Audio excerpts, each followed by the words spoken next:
So I just watched episode 3 of Mob in the Streets, Psycho in the Sheets, and I gotta say,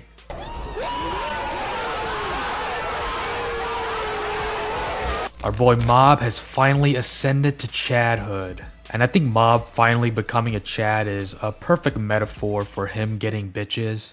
Or maybe that's literally. I don't know, I don't read, but hey, neither does Mob. As seen here when the book falls over, metaphorically showing that Mob doesn't read.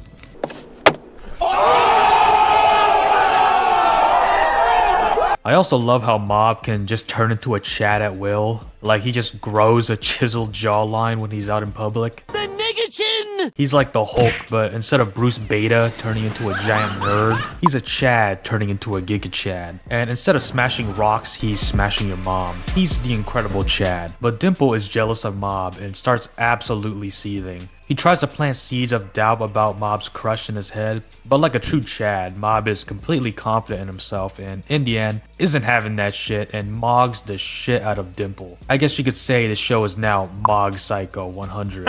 Emmy even confirms Mob's transformation, as well as Teru later on. And speaking of Teru, he even helps Mob get dripped the fuck out later, which is essential for any Chad, by the way. Of course, the public isn't ready for the drippy as fuck monkey shirt, which is stupid because how much of a hater do you have to be to hate on monkeys? I think it's safe to say that the shirt goes bananas. However, the biggest confirmation that Mob is a Chad now isn't in his chiseled jawline and impeccable drip. It's actually the fact that they introduced the biggest virgin into the show. This psycho helmet guy. I mean, just look at this dude. Man's got the school shooter bowl cut, sunken eyes, basement vampire pale ass skin. The genius writers know what they're doing, introducing this virgin to balance out Mob's Chadness. You know, like yin and yang. As for the girls, my theory is that they got run over by a car or something because there's no reason short of death that they would leave Mob hanging. Also, I think this episode solidifies Mob Psycho as one of the most Chad anime ever, considering it was already reaching peak levels with the Body Improvement Club, who are one of the best bros in the history of anime.